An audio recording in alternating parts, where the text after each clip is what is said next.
It's 1999, and the Greek government is in a bit of a pickle. The European Union has just launched a fancy new currency, the euro, that will be shared by its members. But even though Greece is part of the EU, they're left off the invite.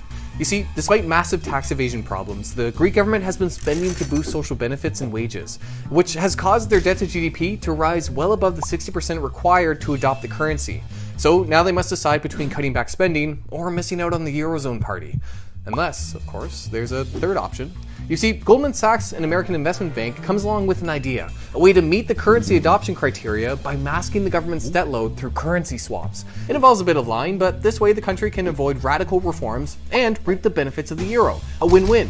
So Greece gives it a shot, using the sleight of hand to adopt the currency in 2001. And sure enough, the stunt pays off. The currency brings with it more trade, and since the euro allows Greece to pay back off the financial strength of its fellow Eurozone members, the government gains access to better financing, enough to even bring the Olympics home for 2004. Sure, debt to GDP continues to rise above 110%, and things are a little precarious, but hey, the economy is growing, there's plenty of EU money funding the budget deficit, and so long as things keep rolling, everything will be that's not good. Looks like a real estate crisis in the US has triggered a global recession, and it's hitting Greece like a train. GDP is falling as tourism and shipping slow down, with the Athens Stock Exchange plummeting 65% in 2008. Worse yet, borrowing costs are increasing. Oh, and that shared currency we fought so hard for? Well, it's preventing Greece from stabilizing through monetary policy. And just in case things didn't look bad enough, surprise, in 2009, it's revealed that the government has been cooking the books, and its budget deficit is not 6.7%, but double that. Whoops. I mean, more than double the original estimate.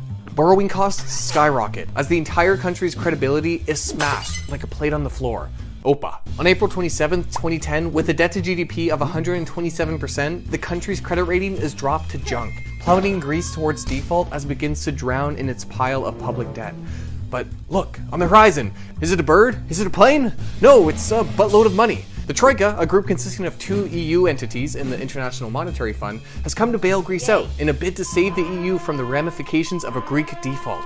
Here's the plan. Lend Greece 110 billion euros to avoid default, use the bailout money to pay off expensive creditors, get the government to commit to higher taxes and lower spending to bring the country back into a surplus, and wait for this recession to blow over. So, on May 2nd, 2010, the Troika tosses Greece a lifeline, and damn.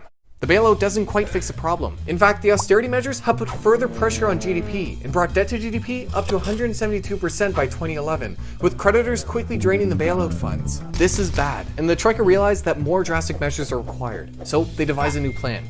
Give Greece another 130 billion euros, negotiate with creditors to cut the country's IOU by 53.5%, get the government to commit to further austerity measures to bring the country back into a surplus, and wait for this depression to blow over. So on February 21st, 2012, the Troika prepares the largest sovereign debt restructuring in history, tosses Greece its second lifeline, and success! The program grabs a hold, and after 2 years of further tax reforms, layoffs, and wage cuts, the government reports a structural surplus. But wait, Greece is starting to fight back. You see, the Troika's bailout terms they're helping the government get a handle on its debt are causing unrest at home, with Greeks bearing the burden of falling wages, rising taxes, and unemployment above 25%. So when a snap election occurs in 2015, the people break over 40 years of two-party rule and elect a new anti-austerity party to office in a bid for change. The new prime minister promises to boost spending and throw down the gauntlet to the Troika to renegotiate terms, raising tensions between the government and the Troika until the country's lifeline snaps and, ladies and gentlemen, all hell breaks loose.